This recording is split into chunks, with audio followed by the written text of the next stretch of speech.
Capítulo 25. Yahya ben Bakir transmitió de Al-Layth mediante Junis mediante Ineshab, que dijo: Abu Salma me ha informado sobre Abu Harira, que Dios sea condescendiente con él, que el Dios enviado, bendito sea, dijo: Dios ha hablado. El tiempo persigue a los hijos de los hombres, yo soy el tiempo. En mis manos están el día y la noche. Saí al-Buchari, 1816 para serewenfada7et@yahogroups.com de serewenfada7et, fecha 30 de julio de 2004. Asunto: es un niño. Vaya. Ahora resulta que soy yo la que hace llamamientos en favor del vicio y el comportamiento disoluto. ¿Cómo lo sabéis? Soy yo quien fomenta la corrupción moral y espera ver cómo la fornicación y la abominación se extienden por nuestra modélica sociedad. Además, soy yo quien se propone explotar los sentimientos puros, inmaculados y nobles y desviarlos de sus intenciones más honorables. ¿Yo? Que Dios sea misericordioso con todos y que los cure de la terrible enfermedad que hace que tilden todo lo que digo de moralmente depravado e indecente. El único recurso que tengo es rezar a Dios por estos desgraciados, que Dios les mejore la vista para que puedan ver, por lo menos, unas cuantas cosas que pasan a su alrededor y los guíe por los caminos del diálogo respetuoso, sin atacar a los otros como infieles, sin humillarlos y sin arrastrarlos por el barro. 9 veces se alternaron al lado de la cama la madre de Kamra, sus 3 hermanas y Sadim. Lo tenía muy difícil, explicó la madre, porque ese era el primer parto. La madre se sentó a su lado las últimas 7 horas para tranquilizarla un poco y darle ánimos. A cada nueva contracción, Kamra gritaba: Dios te castigue, Rashid, oh, Dios mío, que sufra él mucho más que yo. También, no quiero tener a su hijo. Que se quede dentro. Y, al final, madre, llámalo. Dile que venga. Que no tendría que habérmelo hecho. Yo no le he hecho nada. Dios mío, qué cansada estoy, no puedo más. No lo soportaré más. Empezó a sollozar con la voz cada vez más apagada, a medida que el dolor iba aumentando de intensidad. Quiero morir, descansar. No quiero tener un hijo. ¿Por qué me toca precisamente a mí? ¿Por qué, madre, por qué? Después de 36 horas, por fin se oyó el grito con el que el recién nacido se anunciaba al mundo. Sala y Sadim, que esperaban en el pasillo, se levantaron invadidas por la alegría. Cuando un par de minutos más tarde la enfermera india salió de la habitación de Kamra, las chicas se abalanzaron sobre ella para preguntarle si era niño o niña. Era un niño. Kamra se negó a coger al bebé. La cosita menuda llena de sangre con la cabeza rectangular y la piel arrugada le daba miedo.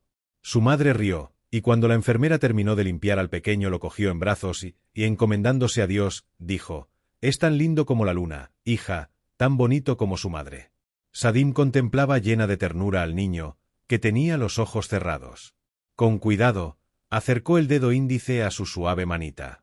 ¿Ya sabéis cómo se va a llamar? Sally. ¿Por qué Sally?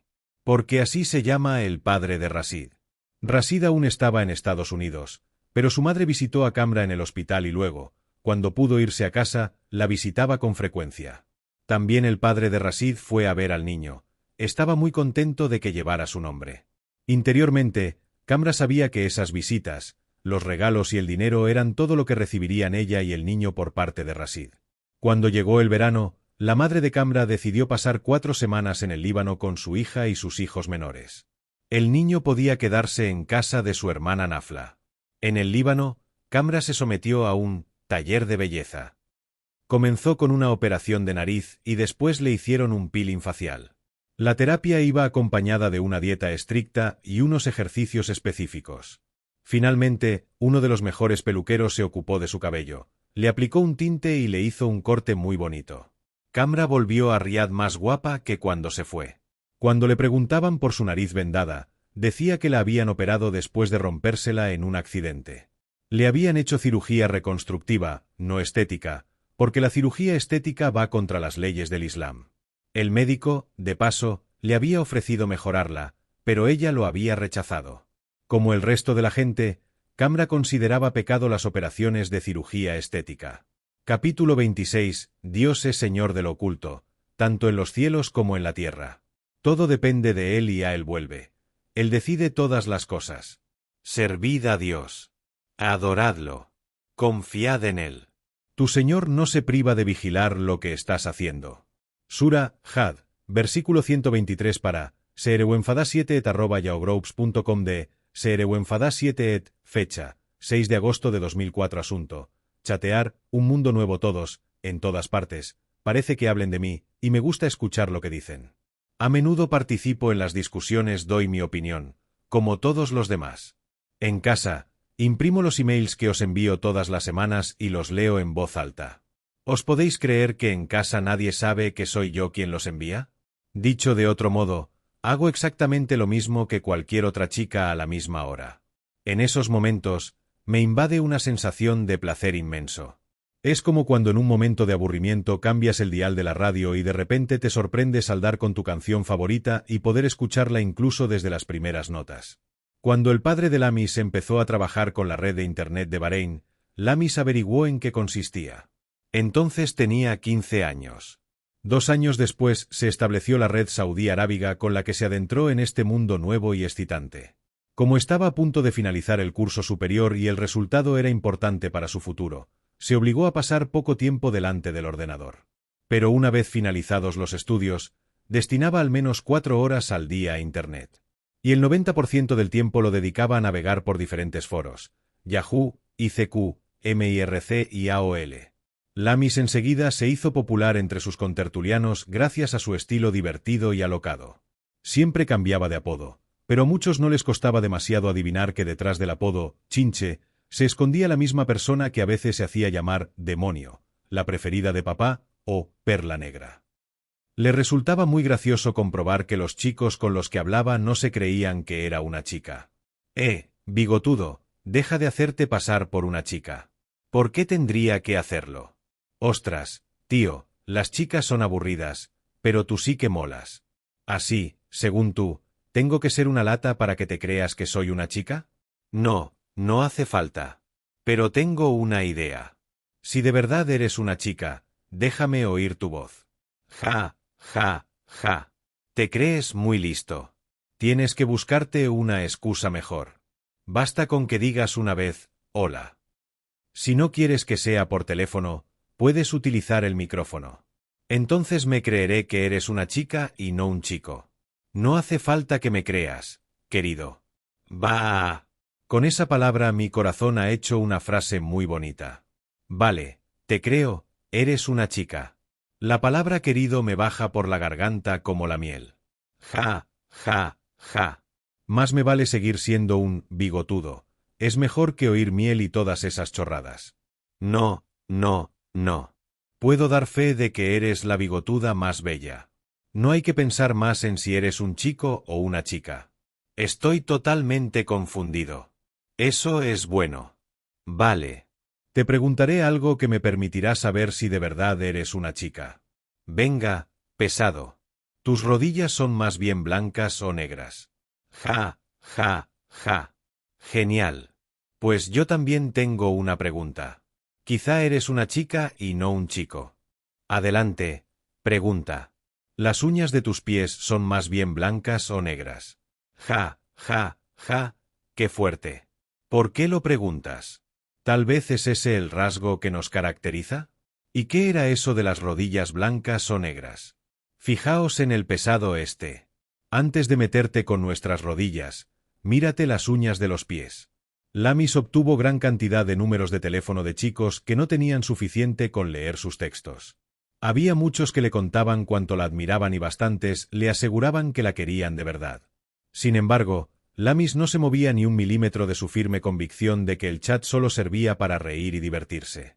Era una buena herramienta para conocer chicos y bromear con ellos en una sociedad que no proporcionaba ningún otro medio para hacerlo, pero nada más. Lamis no se tomaba en serio el chat. Convenció a Camra de que utilizara Internet. Le dijo que se sentara con ella mientras chateaba con sus amigos. Con el tiempo, Camra se volvió adicta y se pasaba días y noches enteros hablando siempre con chicos nuevos. Ya desde el principio, Lamis le advirtió de los casos con los que se podía encontrar. Cuando los chicos se dieran cuenta de que trataban con alguien que no tenía mucha experiencia con Internet, utilizarían un amplio repertorio de trucos para saber más de ella. Como Lamis tenía guardadas algunas conversaciones, le pudo mostrar a Camra cómo funcionaba aquello. Fíjate, todos utilizan el mismo estilo, pero hay pequeñas diferencias. Uno de Riad es distinto de uno de la provincia del Este o a otro de la provincia del Oeste. Ahora te contaré unas cuantas cosas sobre los chicos de Riad, ya que son tu principal interés.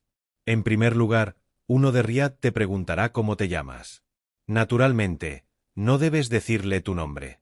O te inventas uno que te guste o le dices sorry y que no puedes decírselo. Yo, por ejemplo, siempre me invento nombres nuevos, pero entonces tienes que ir con cuidado y saber qué nombre has utilizado con qué chicos. Te aconsejo que hagas como yo. Me apunto todos los nombres en una libreta y así no me equivoco. O eso, o eliges un solo nombre, aunque personalmente me parece bastante aburrido. Después de la historia con el nombre, no tardará mucho en decirte cuánto te admira y que nunca ha conocido a nadie como tú. Luego te preguntará si te puede llamar. Insistirá e insistirá y, aunque no quieras, acabará dándote su teléfono. Entonces querrá que le envíes una foto. Ni se te ocurra. En algún momento él te enviará una foto sin que se la hayas pedido y a partir de ahí, se presentan dos posibilidades. O en la imagen ves a un chico sentado en un despacho elegante, con una pluma Montblanc en los dedos y una bandera saudí colgada de la pared, o ves a un beduino agachado en el suelo, la mitad inferior de la cara tapada por un pañuelo y con el codo apoyado sobre la rodilla flexionada. Solo le faltaría un halcón en el hombro para que le den un papel en la serie Caminos a través del desierto. Te contará que hace 2 años estuvo enamorado. La chica también lo quiso, pero entonces reapareció un novio que le gustaba mucho a la familia de ella y la chica no pudo negarse. Como él era demasiado joven para formar una familia, se vio obligado a retirarse para que ella fuera feliz. Pero antes le dijo a ella que no se preocupara por él, que tenía que afrontar el futuro con alegría y ser feliz con ayuda de Dios. Después de la fase de las grandes confesiones viene el momento romántico. Te enviará mensajes en línea, una canción sentimental, un poema o información sobre un fantástico programa de ópera en Internet. En algún momento llegará por fin el día en que te confesará su amor. Hace tiempo que buscaba una chica como tú. Me gustaría ser tu prometido, pero antes tenemos que conocernos mejor y hablar por teléfono. En realidad, quiere quedar contigo, pero eso no te lo dirá para no asustarte. A continuación se iniciará la etapa de las recriminaciones. ¿Por qué eres tan reservada? ¿Por qué no contestas enseguida a mis mensajes? ¿Quizá hablas con algún otro chico? No quiero que hables con nadie más. Si en algún momento no me localizas, debes desconectarte de la red. Ya ves, quiere que bailes al son que él toca. Vale más que te alejes porque, de lo contrario, saltará sobre ti como Tarzán. Lo más importante, Kamra, es que no te creas lo que te dicen y que no confíes en nadie. Debes tener en cuenta que esto es solo un juego y que los chicos saudíes son una panda de mentirosos que lo único que quieren es reírse de nosotras. El estilo de Kamra no era tan ingenioso ni refinado como el de Lamis. En cuanto Kamra se percataba de que Lamis llamaba más la atención, se sentía abandonada. Los chicos simplemente habían averiguado que Lamis era más aguda y divertida. Por eso, Kamra empezó a construirse un nuevo círculo de amistades. Conoció a personas de diferentes edades que vivían en sitios distintos. Y, como en el caso de Lamis, sus compañeros de conversación solo eran hombres. Una de las muchas noches en que estaba sentada aburrida delante del ordenador, conoció a Sultán. Tenía 25 años y trabajaba como vendedor en una boutique de hombres. Le pareció correcto y poco complicado. Sus textos y, sobre todo, su sentido del humor le parecían interesantes. Pero lo que más le impresionaba eran los poemas que le había enviado y que había escrito especialmente para ella. Al cabo de 2 días limitó sus contactos a Sultán, quien le aseguró que tampoco escribía a nadie más. Sultán la llamaba siempre por el nombre que ella había elegido para darse a conocer en Internet, la Orgullosa. Le contaba muchas cosas sobre sí mismo y a ella le parecía sincero y de buen carácter. A pesar de ello, no podía arriesgarse a contarle cosas sobre ella. El único detalle personal que le contó fue una pequeña mentira, que estudiaba en la universidad. También Lamis conoció en esa época a un chico joven por Internet. Se llamaba Ahmed y no solo estudiaba medicina en la misma universidad, sino que también estaba en el 3er año de carrera. Esto les resultó muy útil. Él le fotocopió sus apuntes y ella le envió un resumen de los temas que había que preparar para el examen. Como los profesores trataban de forma más indulgente a las chicas, ellas conseguían las cosas con mayor facilidad. Lo contrario sucedía con las profesoras, favorecían a los estudiantes masculinos. Por ello, Los más avispados organizaban un intercambio de información privilegiada con el otro género. A medida que se acercaban los exámenes, Lamis y Ahmed no podían pasar horas y horas delante del ordenador. Además, había que informarse con rapidez de las preguntas que podían caer en los exámenes y de las manías de los profesores. Por ello, a pesar de las estrictas normas de Lamis en cuanto al comportamiento en la red, la relación entre los dos dio un salto cualitativo trascendental y prohibido. Pasó de la pantalla del ordenador al teléfono móvil. Capítulo 27. Si no eres capaz de querer, no te enamores. Mahmoud al-Malidji, 16, para sereuenfada7@yaogroups.com de sereuenfada7 fecha, 13 de agosto de 2004 asunto. El sultán de Internet no pasa ni una semana sin que lea algún artículo sobre mí en un periódico, una revista o un foro de Internet. El otro día, mientras hacía cola en el supermercado, me llamó la atención la portada de una revista popular. Con letra negrita, decía, ¿qué opinan los famosos de la cuestión más candente en nuestro país? No dudé ni un segundo de que la cuestión más candente era yo. Compré la revista con toda la sangre fría del mundo y, una vez dentro del coche, la hojeé rápidamente. Era alucinante. 4 páginas llenas a rebosar de fotos de escritores, periodistas, políticos, actores, cantantes y deportistas. Todos daban su opinión sobre los emails de origen desconocido que eran el tema de conversación en las calles de toda Arabia Saudí desde hacía meses. Me picaba tanto la curiosidad saber qué decía la crème de la literatura. Pero no entendí nada. Uno decía que yo era una escritora con talento que pertenecía a la corriente expresionista del surrealismo metafísico surgido dentro de la escuela impresionista, o algo por el estilo. El lince añadió que yo era la primera persona capaz de representar todo eso. Si ese farsante supiera la verdad.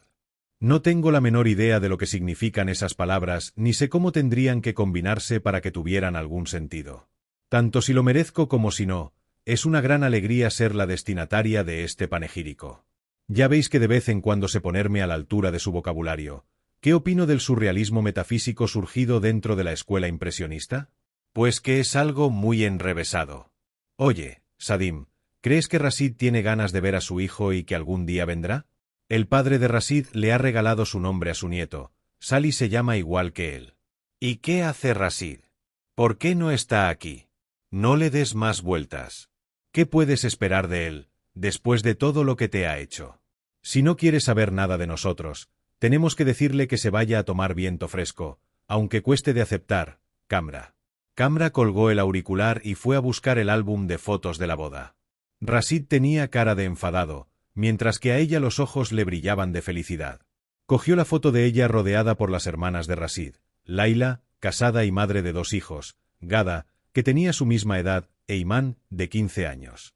Observó la foto pensativa y de repente tuvo una idea. Encendió el ordenador y escaneó la imagen. Al cabo de pocos segundos apareció en la pantalla. Bastaban unos pocos pasos para recortarlas a todas, menos a Gada.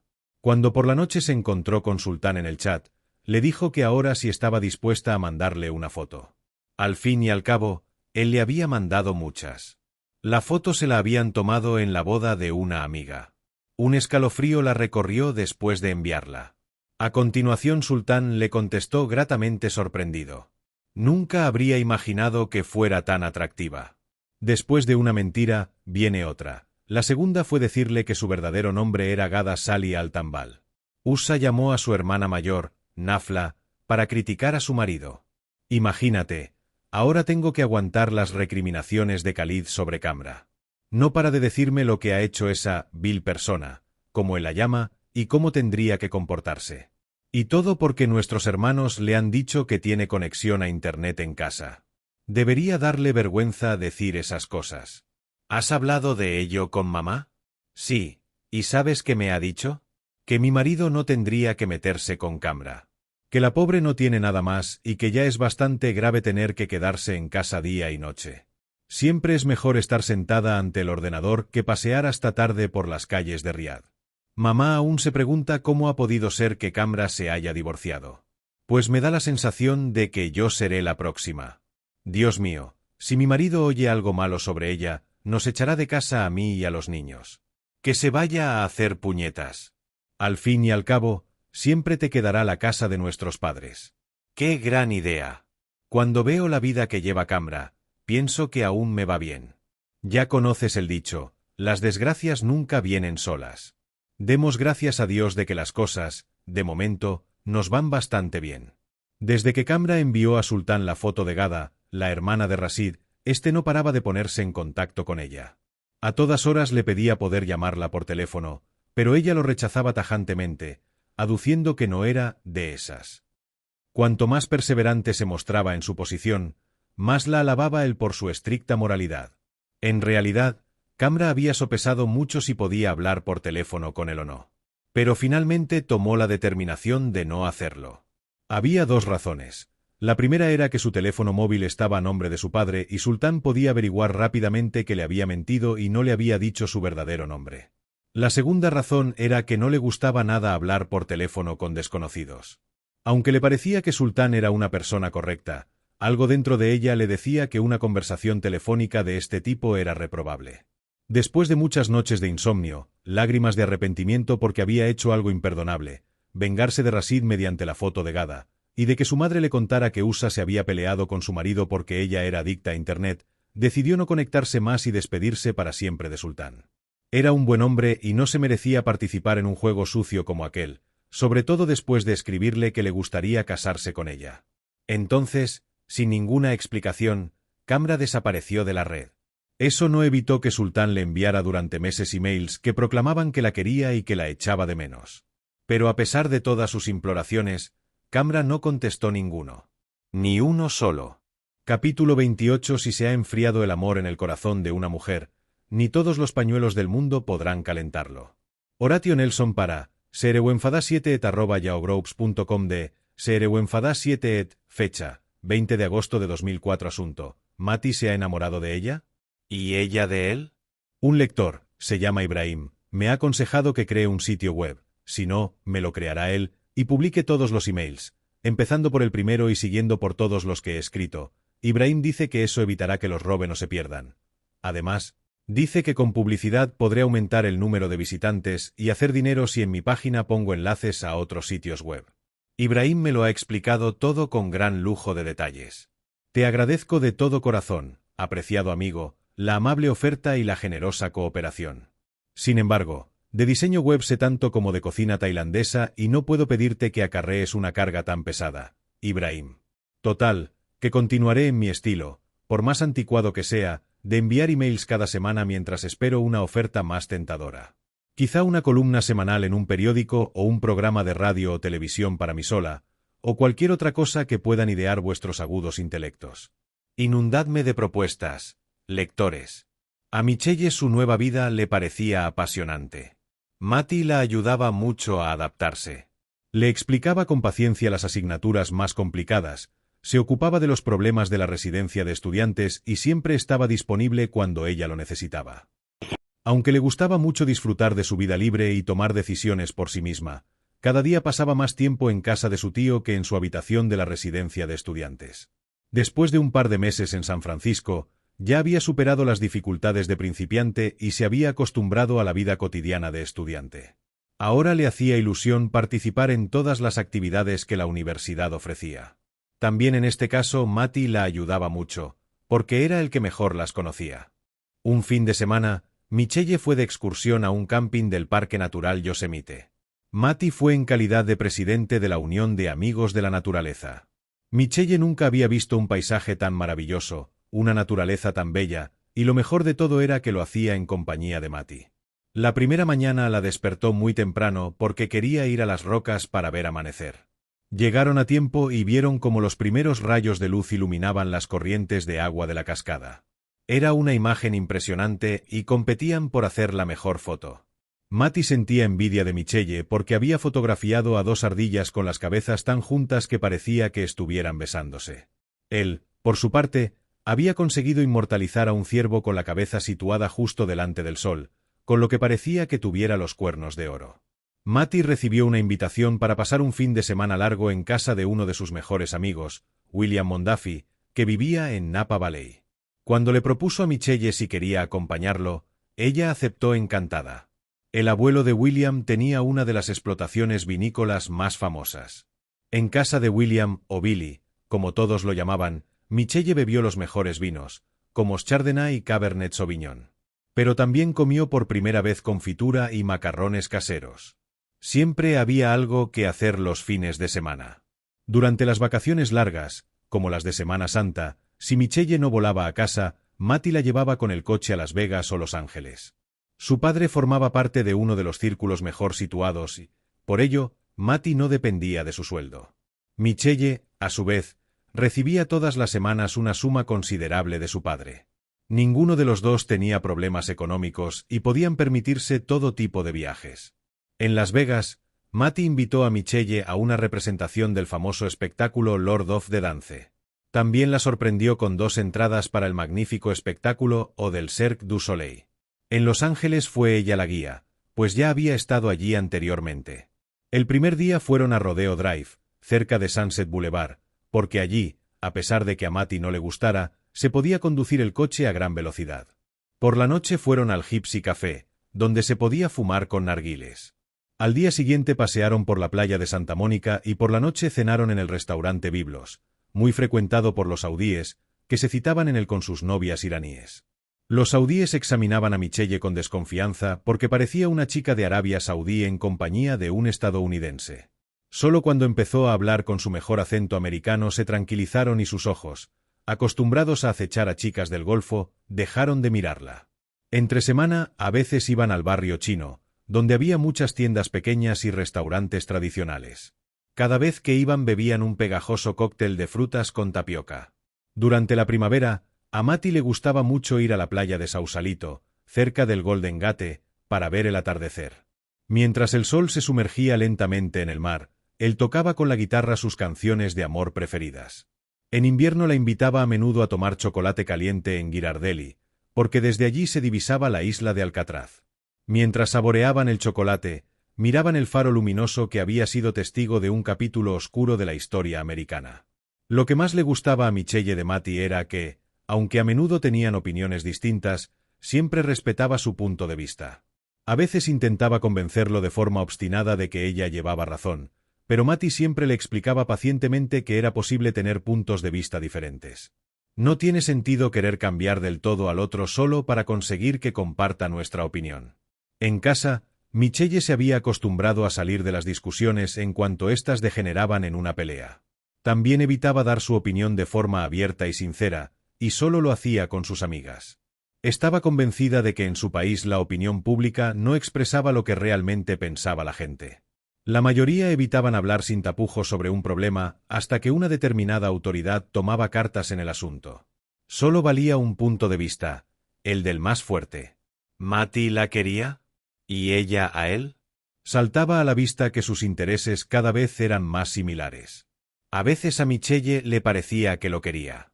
Experimentaba esa sensación sobre todo después de vivir una noche romántica en la playa o cuando, gracias a su ayuda, aprobaba un examen difícil.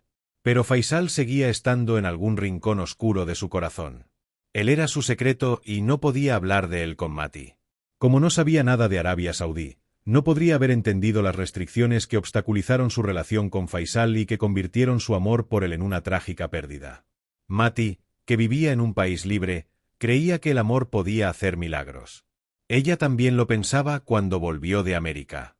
Pero entonces tuvo que aprender que en su país el amor solo era un tema con el que bromear durante un tiempo, antes de que la diversión fuera prohibida por los estamentos superiores. Capítulo 29. Cuando la mujer se enamora, su amor se convierte en religión y venera a su amado como a un santo.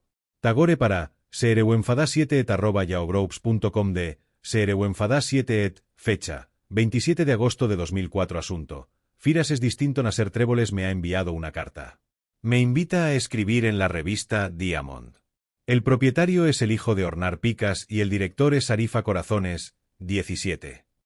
Ahora que he descubierto que la pedigüeña puede conseguir lo que quiere cuando fija las condiciones, esperaré hasta que me ofrezcan presentar mi propio programa de televisión, como Oprah Winfrey o Barbara Walters. Tened en cuenta que, cuanto mejores sean las ofertas que me hagáis, más feliz me haréis y más largos serán los emails que os enviaré cada semana. ¿A qué esperáis, entonces? Yuemem Nubair colocó sobre la mesa un plato con pastelillos de sésamo y una tetera. Sadim sirvió el té y después se metió en la boca un trozo de pastelillo para que se deshiciera con la bebida. ¿Sabes qué, tía? Dijo. Ahora, después de conocer a Firas, sé que Walid no vale nada. Espero que no llegue el día en que descubras que Firas tampoco es mucho mejor. Dios me libre. No deseo otra cosa en la vida que a Firas. Él es todo cuanto quiero. Lo mismo dijiste de Walid. Cuando llegue el momento te lo recordaré. Por el amor de Dios, tía, hablo de Firas, no de Walid. No veo la diferencia. Como dicen los egipcios, un zapato es igual que el otro. No entiendo por qué no te gusta Firas. Es genial. Todos son unos hipócritas. ¿Has olvidado cómo te indignaste cuando te dije que Walid no me gustaba? No, no lo he olvidado. Pero fui demasiado estúpida e ingenua. Cuando alguien como el canalla de Walid te dice que controlará todas tus llamadas de teléfono, antes de prometerse, y luego se pasa 6 meses mirando la lista de llamadas entrantes y salientes, entonces es que realmente una es demasiado imbécil, y doy gracias a Dios porque superé la prueba.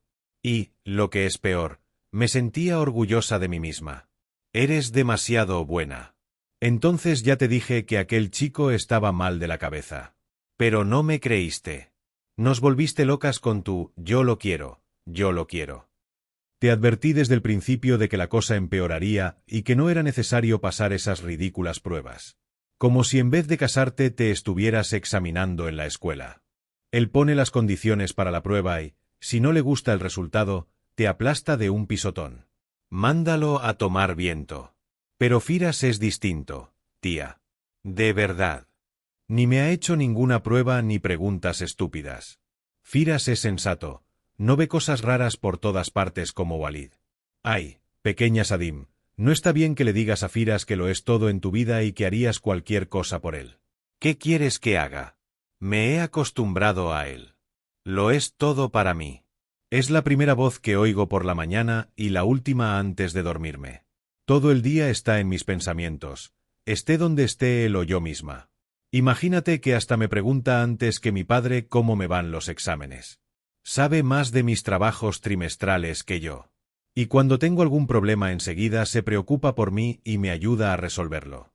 Cuando necesito algo, encarga a alguien que me lo compre, aunque sea a medianoche. Imagínate que un día fue a la farmacia a las 4 de la mañana porque mi chofer ya se había acostado. Tenía la regla y necesitaba compresas urgentemente. Me compró un paquete, lo dejó delante de la puerta y se fue. Me trata tan bien que es normal que lo sea todo para mí, ¿no? Además, no puedo imaginar la vida sin él. Que Dios te proteja y te evite todo tipo de males. No sé por qué, pero no me acaba de convencer. ¿Pero por qué? Dices que te quiere, entonces ¿por qué no pide tu mano? Sí, a mí también me parece raro. ¿No me dijiste que, desde que descubrió que habías estado prometida con Walid, había cambiado? Bueno, no cambió del todo. Pero desde entonces se ha vuelto un poco distinto. Aún es muy afectuoso y se preocupa por mí, pero me da la sensación de que me oculta algo. Quizá está celoso, o no le gusta reconocer que no es el primer hombre en mi vida. Yo, en cambio, sí soy la primera mujer en la suya. ¿Cómo lo sabes? ¿Te lo ha dicho él? No, es una sensación que tengo. Mi corazón me dice que soy la única persona que ama. Aunque haya conocido a otras chicas, al fin y al cabo, ha vivido en el extranjero y es mayor que yo. Estoy convencida de que no ha querido nunca a nadie tanto como a mí, que no ha estado nunca tan cerca de alguien como lo está de mí. Quien a su edad se entrega tanto a una mujer sabe que solo quiere a esa y no a otra, que es la correcta. Un hombre de su edad piensa de manera distinta que un chico de 20 y tantos. Cuando ese tipo de hombres quieren a alguien, desean mantener la relación y casarse. No juegan, ni intentan conocer a otras mujeres. La prueba de ello es que Firas, desde que volvimos de Londres, solo me ha visto una vez, cuando fue a la provincia del Este. No sé de dónde sacas la valentía de dejarlo al lado del coche de tu padre. Te has vuelto loca. ¿Qué habrías hecho si él se hubiera dado cuenta? Eso no tiene nada que ver con ser valiente o no. Fue una casualidad. Mi padre y yo queríamos ir a un entierro a la provincia del Este y Firas quería pasar el fin de semana con su familia.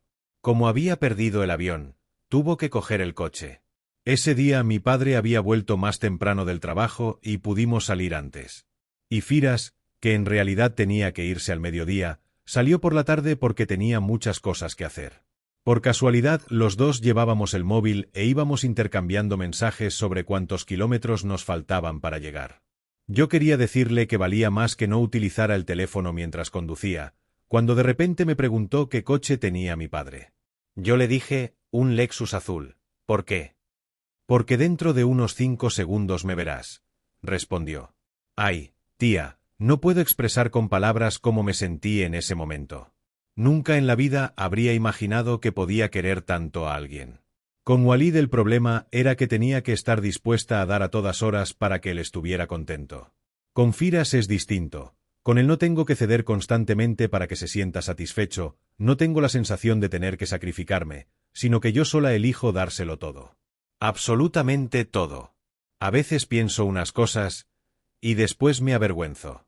¿Por ejemplo? Pues que soy su mujer y que lo recibo en casa cuando llega de trabajar. Le ofrezco sentarse en el sofá para descansar. Voy a buscar agua caliente, me siento delante de él en el suelo y entonces le lavo los pies, los beso y me los acerco a las mejillas. Esa imagen me estimula mucho. En la vida me habría imaginado que haría algo así por un hombre. No sé cómo Firas ha conseguido que arroje por la ventana todos mis principios y que lo idolatre así. Yuemem Nubair tomó aire antes de emitir un profundo suspiro. Ay, pequeña Sadim, que Dios haga que se cumplan tus deseos y que te proteja de toda maldad. Capítulo 30. Si Alá ha hecho que te toque algo malo, no hay nadie más aparte del que pueda protegerte de esa desgracia. Y si Él quiere para ti algo bueno, nadie podrá oponerse a su voluntad, ni a su predilección. Él conoce esa voluntad que Él quiere, a sus fieles y servidores, adoradores. Sura Yunus, versículo 107 para serewenfada7@yahogroups.com de serewenfada7 fecha, 3 de septiembre de 2004 asunto. Camra no cambia recibo muchísimas cartas que critican a Yuemem Nubair y a las familias de mis amigas por dejar que sus hijas se reúnan en casa de una mujer divorciada que vive sola. Un momento. ¿Es el divorcio una falta grave que solo cometen las mujeres? ¿Por qué nuestra sociedad no asedia a los hombres divorciados de la misma forma que aplasta a las mujeres divorciadas? Ya sé que los lectores estáis siempre dispuestos a descartar y quitar importancia a las ingenuas preguntas que os hago, pero, como podéis ver, son preguntas lógicas que se merecen una profunda reflexión. Hay que defender a Yuemem Nubair, a Camra y al resto de las mujeres divorciadas. No es justo que nuestra sociedad menosprecie a las mujeres como ellas. Solo condesciende en tirarles algunos huesos de vez en cuando y esperar que con eso les baste para ser felices. Mientras, los hombres divorciados hacen su vida tranquilamente sin recibir críticas ni reproches. Nada cambió en la vida de Camra después del nacimiento de su hijo. Del niño se ocupaba una canguro filipina que la madre de Camra había contratado. Sabía que su hija era demasiado vaga para ocuparse del pequeño y ella tampoco se sentía capaz. Así, Camra volvió a su vida anterior, la de antes de la boda. Desde que dejó de chatear no se divertía con nada. Aún pensaba en Sultán y a veces sentía el deseo de hablar con él. Pero tenía claro que eso no llevaría a nada. Sus circunstancias en la vida eran tan diferentes que era imposible que se conocieran. Por la noche la invadían pensamientos tristes. Invocaba la imagen de sus 3 amigas y comparaba su vida con la de ellas. Sadim disfrutaba del amor que sentía por un político famoso y con éxito. Le contaba cómo se entendían y que solo era cuestión de tiempo que se prometieran. A Camra le parecía bien que él fuera mayor que Sadim.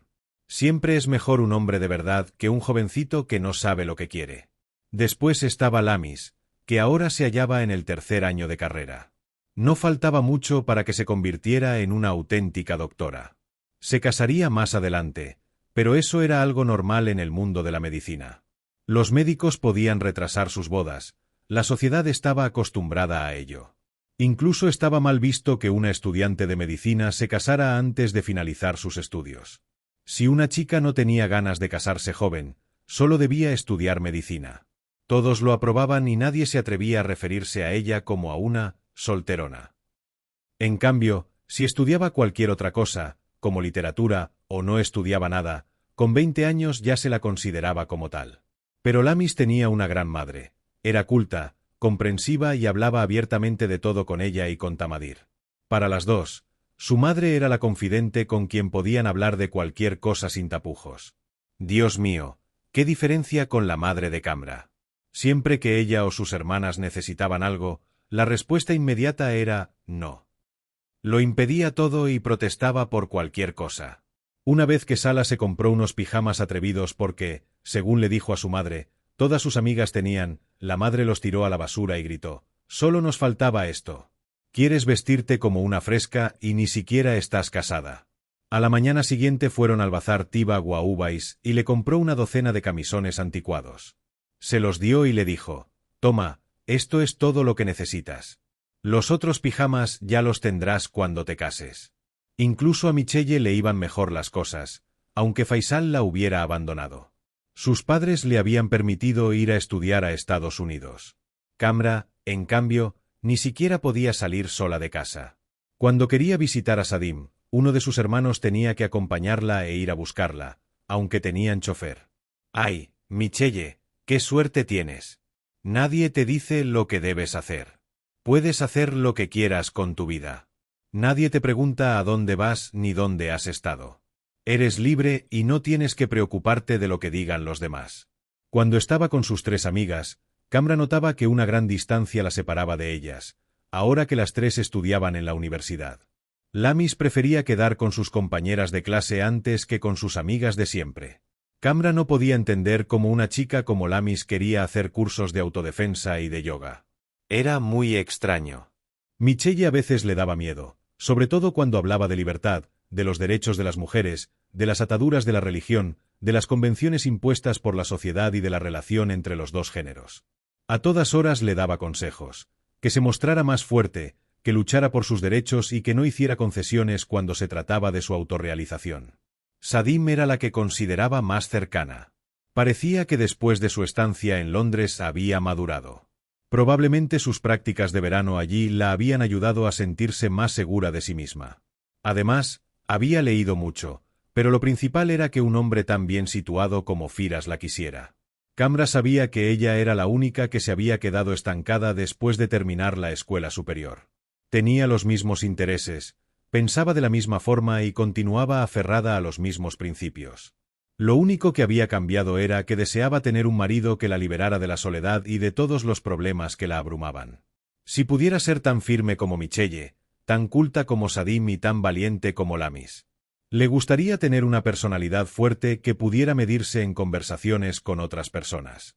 Pero no podía seguir su ritmo. Ella había nacido débil, por más que quisiera, estaba convencida de que siempre estaría en la segunda fila. Antes de acostarse quería ver a Sally. Entró de puntillas en su habitación, donde también dormía la canguro. Cuando estuvo en su cama, el niño volvió la cabeza y la miró con los ojos bien abiertos y brillantes. Estiró los brazos para que lo cogiera. Cuando lo abrazó se dio cuenta de que tenía el pañal húmedo. Lo llevó al baño y, cuando le quitó el pañal mojado, descubrió que tenía el culito lleno de puntos rojos. No sabía qué hacer. ¿Despertar a su madre? ¿O a su hermana Sala? Pero ella tampoco podría ayudarla, sabía tan poco como ella de enfermedades infantiles. Lo mejor sería despertar a la canguro, al fin y al cabo, la culpa era suya. ¡Qué cara! Durmiendo tan tranquila y el niño con el pañal lleno de pis. Sally jugaba alegremente con su pato de goma amarillo. No parecía que se encontrara mal. En cualquier caso, estaba mejor que ella. A Camra le afectaba menos la erupción cutánea que la sensación de que todo el mundo se había confabulado en su contra. Rashid, su madre, Usa y su marido, sus amigas, todos la miraban con prepotencia y la consideraban boba y medio retrasada. Incluso la canguro filipina no la tenía por una buena madre, por ello, se atrevía a descuidar al pequeño. ¡Qué vida tan desgranada la suya! Se lo exigía todo sin darle nada a cambio. Le había robado la felicidad y la juventud, ¿y qué había recibido en contrapartida? El miserable título de divorciada, y un hijo que, aparte de ella, no tenía otro respaldo. ¿Y de qué le servía respaldarse en ella, si ella era la primera que no podía respaldarse en nadie? El pato de goma cayó al suelo cuando Camra cogió al pequeño en brazos. La joven rompió a llorar a causa de la tristeza y el arrepentimiento. Capítulo 31. A una mujer le basta con un hombre para entender a todos los demás, pero al hombre no le basta ni con 100 mujeres para entender a una sola. George Bernard Shaw. Para sereuenfada7@yahoo.com de sereuenfada7 fecha 10 de septiembre de 2004 asunto. El tema favorito. Los hombres. Esta historia se ha convertido en mi vida. El viernes se ha vuelto más sagrado que nunca. La habitación donde tengo instalado el ordenador es mi guarida, el único lugar donde me siento segura. Ahora me limito a reír cuando me enfado con alguna tontería que dicen en clase la profesora o alguna alumna. Algunas personas me hierven la sangre, pero me da igual. Es algo insignificante en comparación con lo que hago. Al fin y al cabo, las profesoras mandonas y las compañeras arrogantes todos los viernes quedan pegadas a las pantallas de sus ordenadores porque no se quieren perder ni una sílaba de lo que escribo. No me importa, pues, si de vez en cuando se enfadan. Estoy suficientemente satisfecha con la alegría y el orgullo que llenan mi corazón. El último día de las vacaciones de verano, las 4 amigas se encontraron en casa de Camra. Cada una llevó algo para Sally, un juguete o un dulce. Camra le mostraba los objetos y el pequeño sacudía las piernecitas. Lamis acababa de llegar de Jidda y estaba tan morena que Camra le dijo estremecida: ¿Te has vuelto loca? Todas quieren tener la piel blanca y tú, en cambio, ¿te dedicas a tomar el sol? ¿Qué pasa? Quiero estar morena, es muy favorecedor. Dios mío, decidle algo a esta loca. Bueno, a mí me gusta, dijo Michelle. Camra miró a Sadim porque tenía la esperanza de que la apoyaría. Vaya par de locas, Sadim. No quieren estar blancas. ¿Habéis oído alguna vez que una mujer quiera casar a su hijo con una negra? Déjalas, dijo Sadim. Cada uno que haga lo que quiera. ¿Desde cuándo nos preocupa lo que les gusta a los demás? Pensaba que estarías de mi parte y ahora veo que me has dejado en la estacada, replicó Camra, enfadada. Ni estoy de tu parte, ni te dejo en la estacada, contestó. Lo que pasa es que estoy cansada de que siempre nos demos lecciones las unas a las otras. Cada uno es libre de hacer lo que quiera. ¿Sabes qué, Lamis? Por mí puedes estar tan morena como desees, y si te apetece echarte gasolina en el pelo y quemártelo, por mí no te cortes. Oye, Sadim, ¿qué te pasa? Preguntó Lamis. ¿Te has enfadado con alguien? Seguramente con Firas. No puede ser otra cosa, pensó Camra en voz alta. ¿Qué te ha hecho ese papanatas? ¿Lo viste en París? A Sadim le costaba tranquilizarse. Al cabo de un rato, dijo, sí, pero una sola vez. Vino expresamente a verme, solo un día. Es una locura, pero no le dije que no. Os lo digo sinceramente, me habría muerto si no lo hubiera visto. Durante todo el año pasado no nos vimos ni una vez. Y no solo a causa de mis estudios y su trabajo, sino porque estamos de acuerdo en que es difícil y desagradable quedar en Riad. En el extranjero, uno puede citarse libremente en un sitio público. Aquí no. Nos encontramos en un restaurante. Pasamos un rato muy agradable. Por ahora todo va bien. ¿Cuándo se complicaron las cosas? Preguntó Camra. Seguramente quería saber por qué aceptas salir con él, dijo Michelle. Y después te trató con frialdad. Sé lo complicados que son aquí los hombres. Están locos. Por eso decidí irme. No, ¿qué va? Firas no es así. A veces tengo la sensación de que sus palabras suenan escépticas cuando habla de relaciones anteriores. Pero conmigo no le pasa, me conoce demasiado bien. La naturaleza de una persona no cambia, afirmó Camra. No se trata de eso. Lo que sucede es que últimamente hace unas alusiones muy raras. A veces me cuenta que su familia ha encontrado una mujer para él y a veces me dice que, si conozco a un candidato idóneo, no lo rechace. No sé cómo se atreve a decirme eso. Sabe perfectamente cuánto lo quiero. Al principio pensé que bromeaba y que solo quería hacerme enfadar, pero me equivoqué. En París le dije que un amigo de mi padre quiere que me prometa con su hijo, lo que además es cierto. Pensé que se enfadaría mucho y que allí mismo se querría prometer conmigo. Pues no. Se limitó a sonreír fríamente y me preguntó si el chico era una buena persona. Me dijo que mi padre debía informarse bien y que, si era un chico de fiar, que confiara en Dios. ¿De verdad te dijo eso? Gritó Camra, incrédula. ¿Y qué le contestaste? Preguntó Lamis. Nada. ¿Nada? Estaba allí sentada, observándolo, y me eché a llorar. Entonces me levanté y le dije que tenía que irme. ¿Y qué hizo él? Me dijo que no le guardara rencor. Me pidió que me volviera a sentar. Si me iba, no volvería a hablar conmigo. ¿Y te sentaste? Sí, esperé a que terminara de cenar. Entonces salimos juntos y llamó a un taxi para que me llevara al hotel. ¿Y seguís juntos? Sí, juntos, pero las cosas no han mejorado. Me pone muy nerviosa y yo no sé qué tengo que hacer para que todo vuelva a ser como antes.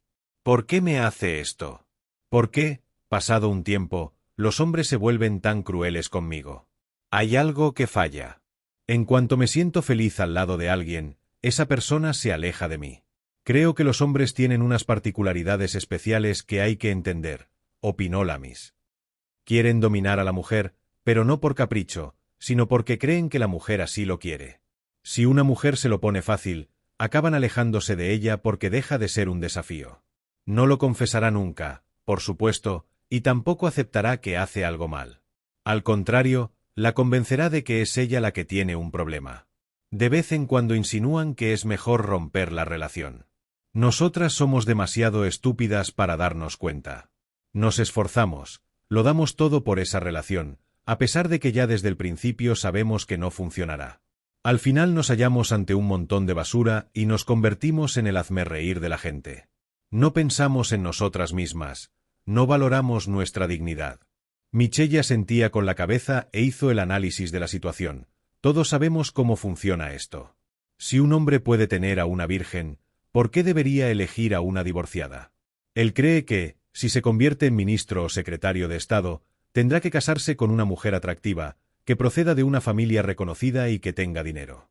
Si elige a una divorciada, cree que todos lo criticarán. Sí, por desgracia, las cosas funcionan así. Ya puede ser muy culto o inteligente, que para él el amor es algo que solo existe en las películas o en las novelas. A la hora de formar una familia no lo necesita para nada. Y en el caso de que un hombre esté convencido en su interior de que el amor es una emoción puramente humana y que no hay nada malo en elegir a tu compañera de por vida, siempre estará dominado por el miedo de no seguir el camino de su padre, su tío o su abuelo. Como han vivido o aún viven un matrimonio correcto con sus esposas, ese tiene que ser el camino correcto que deban seguir. Por ello, seguirá los pasos de su padre, su abuelo y todos los que lo precedieron, ya que, si finalmente elige una mujer y el matrimonio no funciona, le echarán toda la culpa a él. Nuestros hombres tienen demasiado miedo de asumir las consecuencias de sus decisiones. Quieren seguir a los demás y echarles la culpa. Sus amigas la escuchaban fascinadas. Le sorprendía que Michelle hubiera pensado tan a fondo sobre el modo de actuar de los hombres. Ellas nunca habrían llegado a unas conclusiones tan atrevidas. Capítulo 32. Señora maestra, quiero ser el primero. Ahora cállate, solo se habla cuando yo digo. Cuando sea el momento de contar historias, podrás hablar de todo. Traducido del holandés para sereuenfadas7@yahoogroupes.com de sereuenfadas7 fecha, 17 de septiembre de 2004 asunto. El pájaro huye a todos los que me dan la lata diciendo que no represento las chicas de Arabia Saudí, les digo, ¿cuántas veces tendré que repetirlo? No escribo nada increíble, estrambótico o tan raro que sea ajeno a vosotros o que podáis decir, no es verdad. Las chicas de mi sociedad conocen muy bien lo que digo. Todas las semanas, cada una de ellas lee mi email y exclama, esa soy yo. Y como escribo para hacer de portavoz de esas chicas, pido aquí a los que no tienen nada que ver con lo que digo no se entrometan. Y si no pueden resistir la tentación de ofrecer un punto de vista distinto del mío, los invito a escribir sus propios emails. Pero no me pidáis que solo escriba lo que vosotros aprobáis. Michelle se vio obligada a descubrir que en su país la esquizofrenia era una epidemia que afectaba incluso a su padre. El hombre que se comportaba delante de la sociedad como una estatua de la libertad personificada estaba a punto de caer del pedestal. Una vez más, se hacía realidad el dicho, quien vive con lobos en lobo se convierte. Cuando Michelle le dijo que le gustaba Mati, su padre se enfureció de un modo que ella no esperaba. Incluso su madre, que solo tenía ese hermano, el padre de Mati, quedó terriblemente disgustada.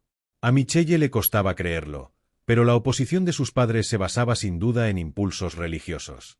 Su padre nunca había sido un creyente estricto y su madre, que después del nacimiento de Michelle se había convertido al Islam, no pensaba nunca en cumplir las prescripciones religiosas. Entonces, ¿por qué reaccionaban ahora de ese modo? ¿Por qué querían convencerla de que Matti no era el hombre adecuado para ella?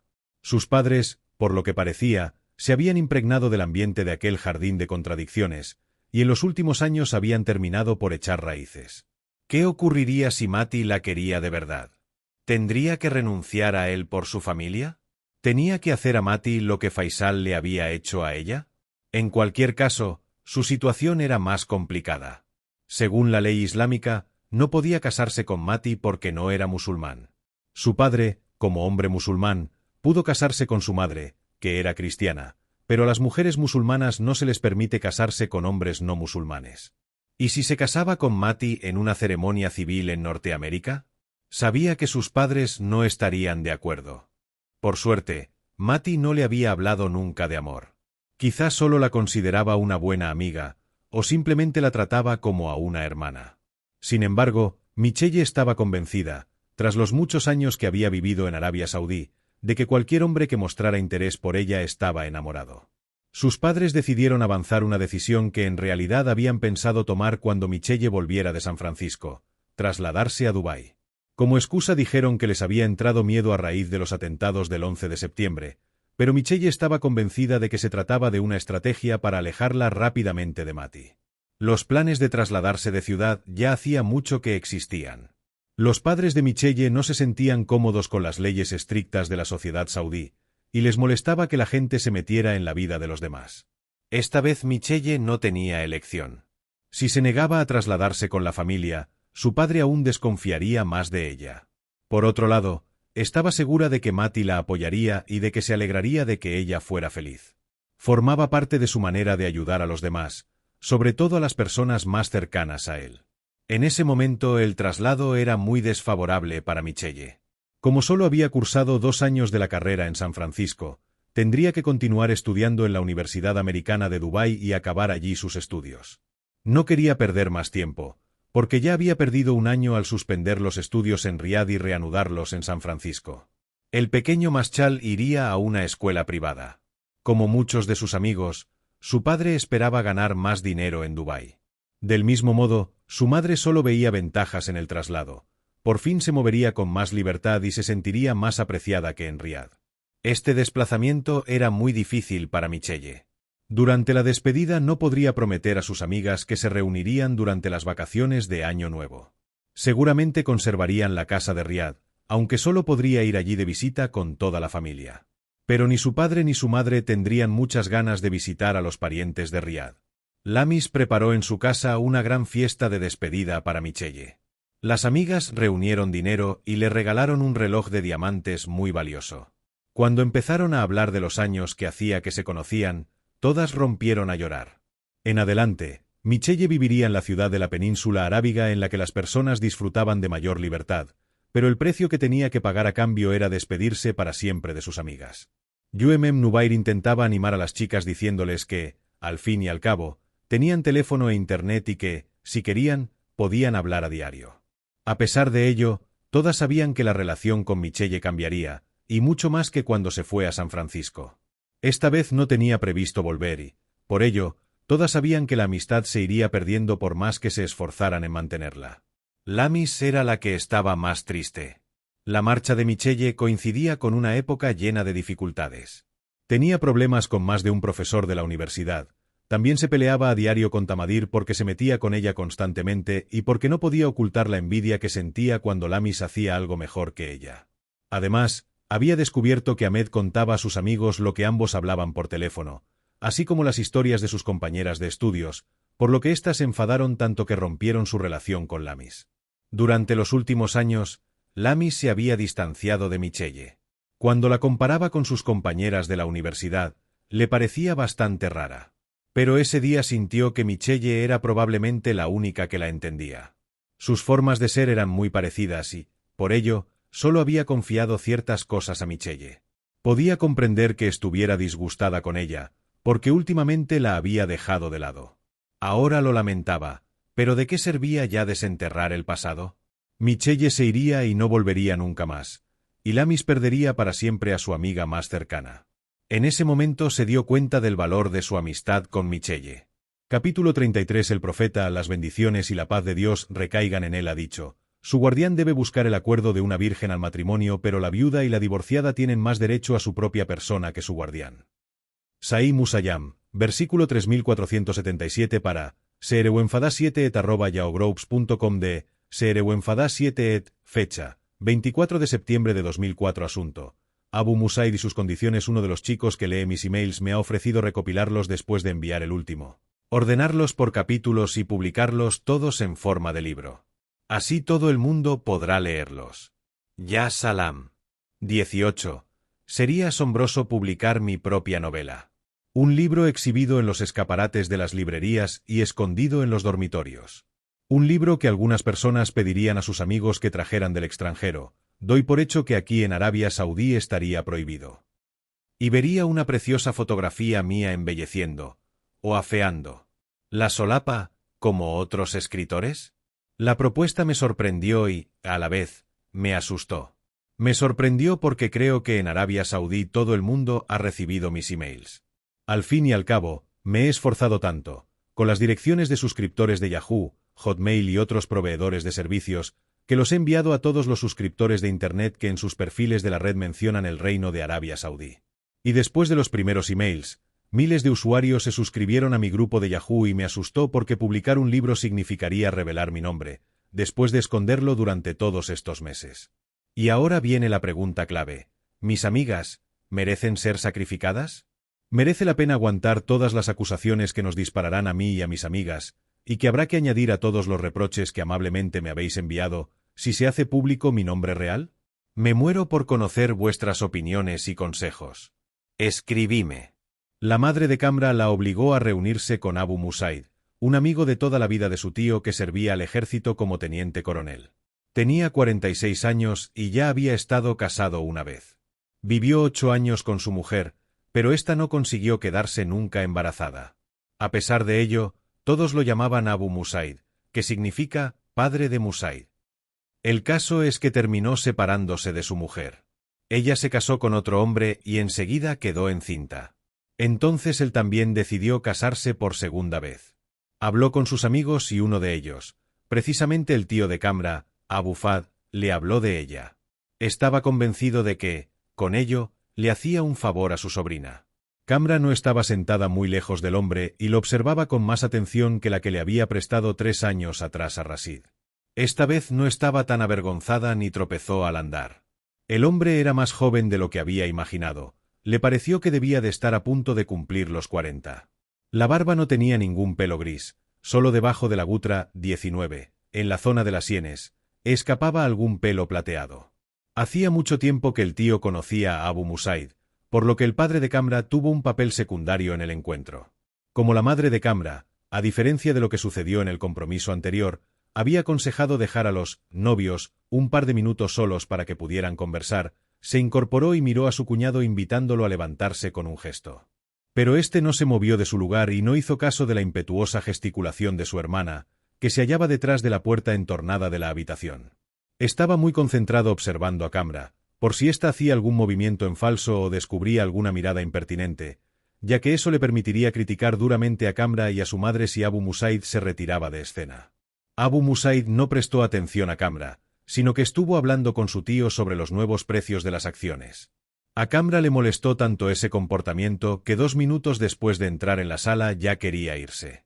Pero, de repente, Abu Musaid dijo algo sorprendente entonces. Naturalmente, se quedó sentada. Como todos sabéis, soy un soldado procedente del campo. No sé nada de fórmulas de cortesía y buenas maneras, así que iré al grano. Apreciado Abu Fad. He oído decir que tu sobrina tiene un hijo de su primer marido.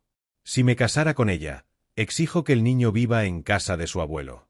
Sinceramente, no estoy preparado para educar a un niño desconocido. Pero si el pequeño todavía es un bebé, intervino su padre. Bebé o no bebé, esa es mi condición. No quiero tenerlo en mi casa. El tío intentaba suavizar la situación. Ten un poco de paciencia, Abu Musaid. Si Dios así lo quiere, todo irá bien. La mirada de Kamra se dirigía de un hombre a otro. Parecía que ninguno de ellos tuviera en cuenta la opinión más importante, la suya. Estaba a su lado, pero todos hacían ver que era invisible. Se levantó, miró a su tío enfurecida y salió de la habitación. En su cuarto la esperaba su madre, que lo había oído todo. Camra empezó a gritar que su tío era terriblemente frío, que su padre la había dejado en la estacada y que el hombre que se hacía llamar padre era un engreído y un vanidoso. Su madre intentaba tranquilizarla como podía. Pero Camra ya no podía calmarse. Estaba enfadada con ese hombre que no era capaz de educar a un niño y que, además, tenía la desfachatez de pedirle que abandonara a su hijo por él. Si se casaba con él, tendría que hacer el sacrificio de no quedarse embarazada nunca más y, encima, le exigía que abandonara a su único hijo. Por si eso no fuera suficiente, ese hombre había tratado de forma arrogante a su padre. ¿Quién se creía que era ese beduino grosero? Había oído muchas cosas sobre la vulgaridad de los soldados y los beduinos, pero no se habría imaginado nunca que existieran personas tan descaradas como él. Cuando Abu Musaid se fue, el padre y el tío de Camra entraron muy enojados en su habitación porque Camra había salido sin pedir permiso. Si antes no habían tenido en cuenta su opinión, ahora tampoco la querían escuchar. Tu hija no tiene sentido del ridículo, Yuemem Mohammed. Es un diablo con sentido. Gritó el tío. Se casará con este hombre, no hay nada que objetar. Gracias a Dios. Ya tiene un hijo y no le faltará de nada. Todos sabemos cómo le afecta estar aquí encerrada. Necesita un hombre que la vigile. Tenemos otras hijas por casar y no está bien que la gente hable de nosotros. Eres una buena mujer, Yuemem Mohammed. Que Dios te dé una larga vida para que puedas educar a tus hijos y a tus nietos. El hijo de Camra se quedará aquí contigo y su madre podrá verlo siempre que lo desee y cuando su marido se lo permita. ¿Qué te parece, Abu Mohammed? Por el amor de Dios, Abu Fad, conoces bien a ese hombre y sabes lo que nos conviene. El tío se fue después de expresar su opinión respecto a algo que no le afectaba en absoluto. El padre de Camra también abandonó la casa para pasar la noche en compañía de sus amigos. Cuando Camra se quedó a solas con su madre, gritó, enfurecida, ¿por qué necesito un hombre que me diga cómo tengo que comportarme? ¿Tu hermano me considera una mujer indecente? ¿Se avergüenza de mí? Soy adulta y tengo un hijo y, por ello, era oportuno dejarme hablar y expresar mi opinión. Vosotros solo estáis pendientes de los demás. Con mi primer matrimonio ocurrió lo mismo, no me dejasteis decir nada. ¿Pero qué especie de padre es este? ¿Por qué no se atreve a expresar su opinión delante de tu hermano? Sus hijas no son mi problema. Que las case. ¿Acaso cree que tiene que deshacerse de mí para casar a sus hijas? Malditos sean él y sus hijas. Deberías avergonzarte de tus palabras. Al fin y al cabo, es tu tío y solo quiere lo mejor para ti. Reza a Dios, porque lo que hace está bien. Pon tu vida en manos de Alá y confía en él. Antes de su primer matrimonio, su madre no le aconsejó consultar con Dios. ¿Acaso las ventajas de Rasid habían sido tan evidentes que no hacía falta rezar? Después de que Moody le hubo explicado cómo pronunciar la oración del consejo divino, hizo 2 veces las reverencias rituales antes de tender su alfombra y pronunciar: a ti, Dios, te pido fuerza y consejo, porque tú eres el omnisciente y el poderoso. Ayúdame con tu paciencia infinita y condescendiente, pues tú eres capaz de todo y lleno. Tú lo sabes todo y yo no. Tú conoces lo oculto, y si ves que es bueno para mi fe y para mi vida que me case con Abu Musaid, entonces házmelo saber. Y si ves que no es bueno para mi fe y para mi vida, entonces manténlo alejado de mí. Decide tú lo que es mejor para mí y permíteme disfrutarlo. Preguntó a Moody si Dios le enviaría un sueño para que pudiera averiguar qué tenía que hacer. Moody le dijo que no contara con ello. Tenía que pronunciar repetidamente esa oración, y cuando sintiera el corazón aliviado, entonces sabría que Dios bendecía ese matrimonio. En cambio, si cada vez se sentía más deprimida, significaba que ese hombre no era bueno para ella. Camra pronunció la oración tantas veces como pudo, pero no hallaba la solución. Al cabo de 10 días tuvo un sueño raro. Estaba tumbada en una cama desconocida. De debajo de la manta gruesa solo le sobresalían la cabeza y los pies. Se miró desde arriba, como si la que estuviera echada fuera una amiga suya. Pero sabía perfectamente que era ella, aunque su aspecto fuera distinto. La chica que dormía tenía el pelo y una barba larga y blanca y, curiosamente, la barba le pareció totalmente normal. Entonces vio cómo se despertaba y decía: «Levántate, levántate, es la hora de la oración». Pero siguió tumbada hasta que se despertó en algún momento para volver a la realidad. Cuando contó su sueño a Moody, Esta envió a Kamra a consultar a un jeque experto en visiones y sueños. Kamra le contó que había tenido ese sueño después de estar muchos días rezando a Dios para que la aconsejara sobre un candidato al matrimonio. A su pregunta de si estaba casada respondió: «Lo estuve, pero me divorcié». El jeque también le preguntó si tenía hijos. «Sí, un niño», dijo Kamra. Entonces el jeque dijo: «La mujer que dormía eras tú y no una amiga, como tú crees. En primer lugar, hija, quiero aconsejarte que vuelvas a confiar en Dios, porque solo entonces podrás ser salvada y protegida de toda desgracia. Que tu cabeza no estuviera tapada en la cama indica la debilidad de tu fe. Pero también me advierte que deseas volver con tu marido. Eso es imposible y mejor que sea así, porque tus cabellos blancos indican que es una persona inmoral que te ha traicionado. Por otro lado, la barba transmite un mensaje positivo, que tu hijo, con la ayuda de Dios, será un hombre apreciado y respetado. Que no te hayas despertado para rezar en el momento oportuno me dice que la cuestión la que te has dirigido a Dios no se presenta nada bien. Por ello te aconsejo rechazar al hombre que quiere casarse contigo. Todo lo bueno procede de Dios. Él es omnisciente». Temblorosa, Kamra se dirigió directamente a informar a su madre. Esta se lo contó todo a su hermano, que se lo tomó muy mal y esgrimió las peores amenazas. Pero a Kamra no le afectaron porque ya había dado la cuestión por zanjada. Nadie habló nunca más de ese matrimonio que Dios no había querido. Capítulo 34. Oh, doloroso es el camino que conduce a través de espinas. Ibrahim Nadji para sereuenfada7@yahoogroupes.com de sereuenfada7 fecha 1 de octubre de 2004 asunto. El pésame, me siguen lloviendo ofertas seductoras y todo tipo de proyectos, pero no sé distinguir entre los sinceros y los falsos. Un productor saudí me ha enviado la propuesta de transformar mis emails en una serie de televisión de 30 episodios que se emitiría durante el Ramadán. ¿Y por qué no? Si ya hemos hablado de publicarlos en forma de novela, ¿por qué no rodarlos para la televisión? Estoy de acuerdo con Abdullah Al-Ghadami, 20, cuando afirma que la literatura de la letra impresa es burguesa, mientras que la imagen es democrática. Prefiero la serie de televisión que la novela, porque quiero que las historias de mis amigas lleguen a todo el mundo. Sería un buen comienzo.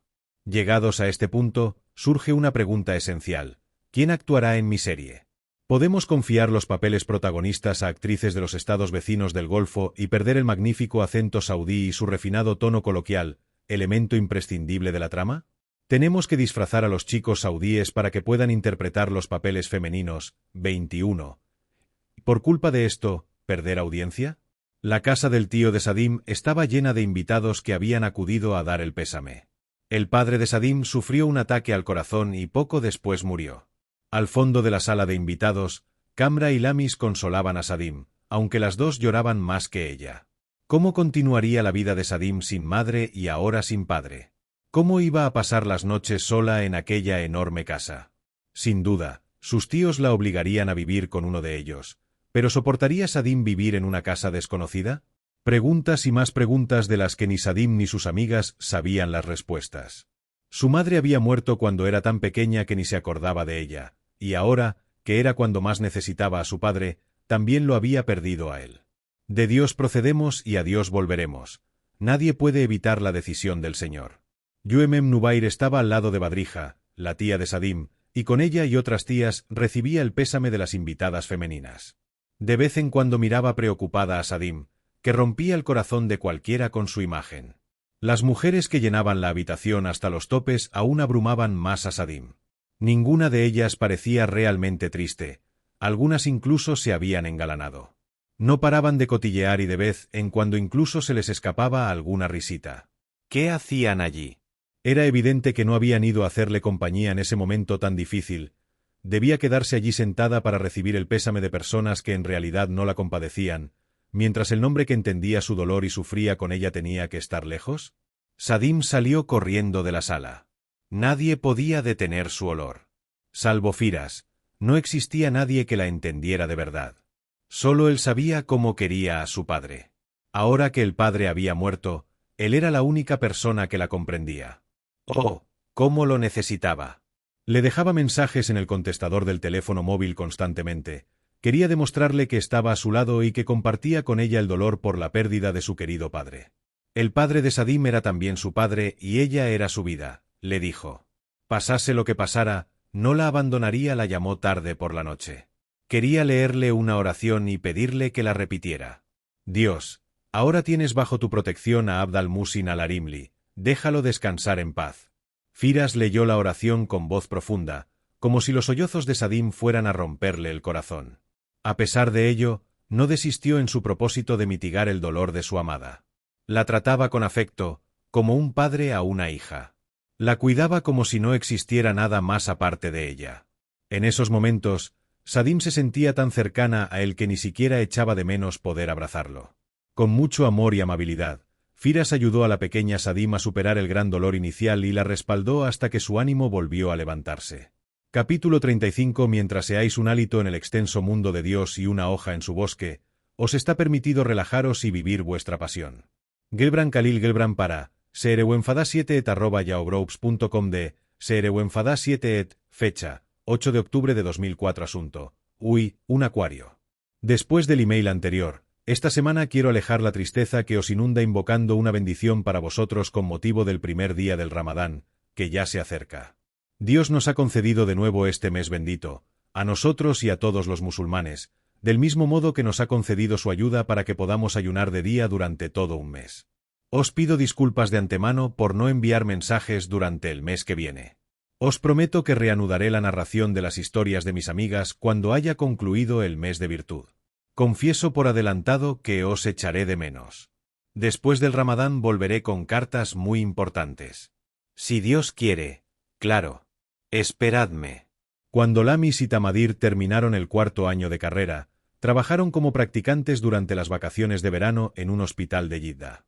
Naturalmente, aún no podían tratar a pacientes, pero estaban presentes en las revisiones y a veces también en las operaciones que realizaban los empleados fijos o los médicos allí destinados. De este modo, fueron adquiriendo experiencia. En las secciones de medicina humana normalmente solo había practicantes masculinos, mientras que en estomatología también había chicas. A Tamadir le parecía muy desagradable que ella y su hermana fueran las únicas mujeres de la sección. Por ello, llegaba tarde intencionadamente por las mañanas y abandonaba el edificio antes de la hora oficial de salida por las tardes. Al contrario que ella, Lamis cumplía el horario de forma estricta, ya que no quería perderse nada. Los médicos y el resto del personal se comportaban de forma muy amable con las dos hermanas, pero a Tamadir le resultaba muy penoso tener que compartir una sala con dos practicantes masculinos durante las pausas. Siempre se preocupaba de no sobrepasar los límites que se había impuesto a sí misma y eso aún la hacía sentirse más insegura. A Lamis, en cambio, no le costaba nada adaptarse a la nueva situación. Espontánea como era, en poco tiempo se llevó bien con todo el mundo.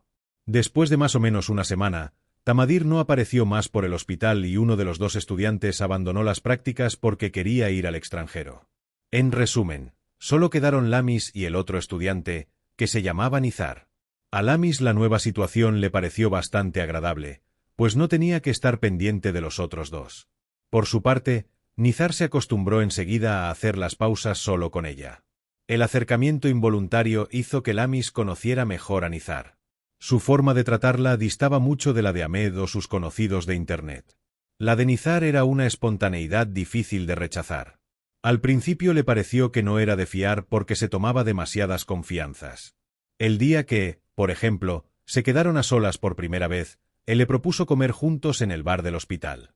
Lamis rechazó la oferta aduciendo que tenía pendiente la lectura de un artículo. Comería más tarde. Nizar fue al bar y al cabo de poco rato volvió con dos bandejas. Le ofreció una amablemente y le recordó que pronto deberían hacer acto de presencia en una operación. Después, él salió con su bandeja y comió en una sala desocupada del hospital. Lamis se acostumbró pronto a la forma de ser extrovertida de Nizar, y la impresionaba mucho la amabilidad con que la trataba.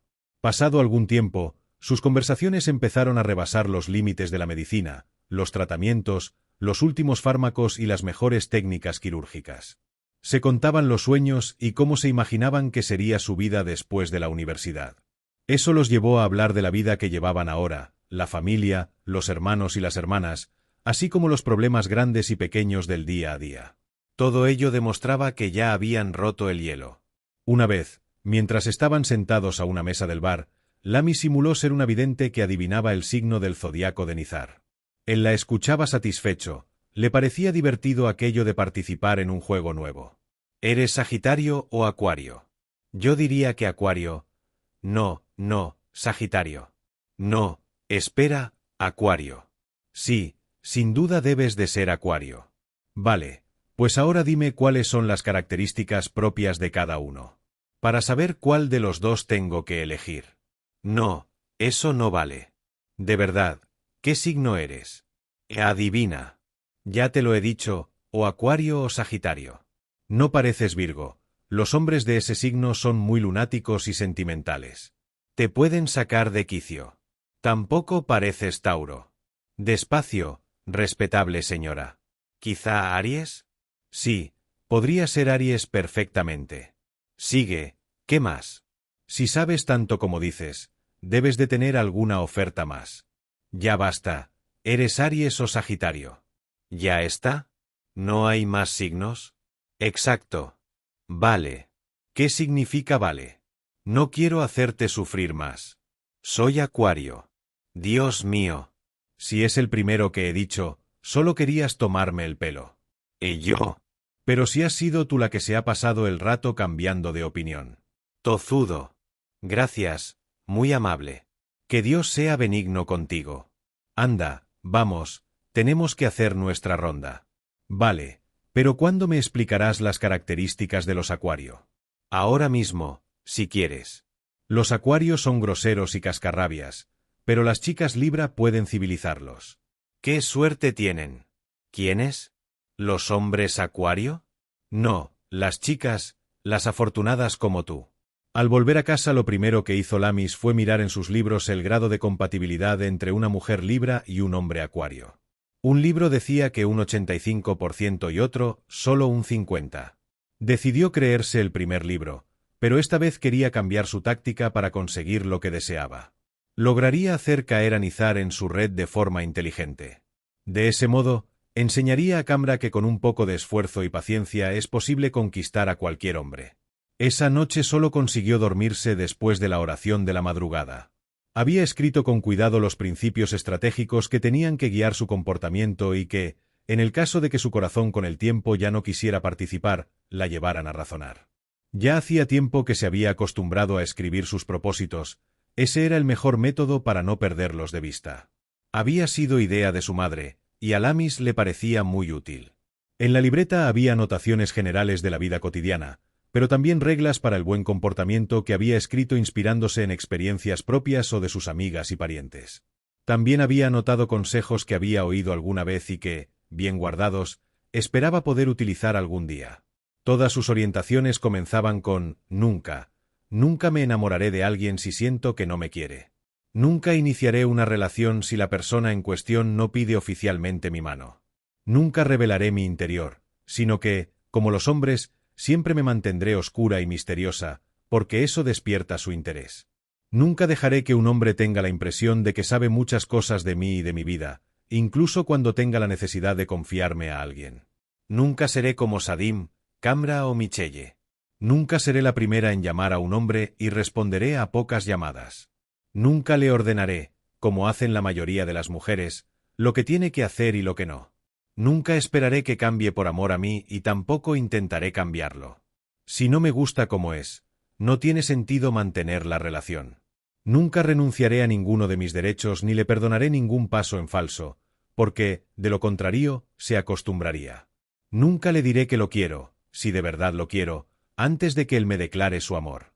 Nunca cambiaré por él. Nunca cerraré los ojos ante un signo de peligro. Nunca me entregaré a una ilusión.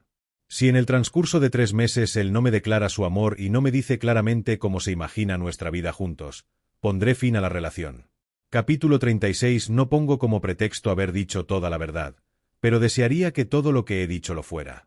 Ghazi Al-Qusaybi, una vida en la administración para serewenfada7@yahoo.com de serewenfada7 fecha 12 de noviembre de 2004. Asunto: Michelle se libera de sus cadenas. Que Dios acepte vuestro ayuno, vuestras plegarias nocturnas y todas las buenas obras que hayáis realizado durante el mes sagrado del Ramadán.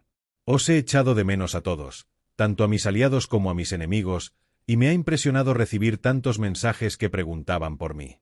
No han parado de llegar durante todo el mes de virtud. Ya estoy aquí. He vuelto a vosotros como la persona en ayuno vuelve a los alimentos después del Ramadán. Algunos pensabais que plegaría velas y no continuaría la historia después del Ramadán. Pues ya lo veis, amigos y enemigos. Sigo adelante. La mecha de las confesiones es larga.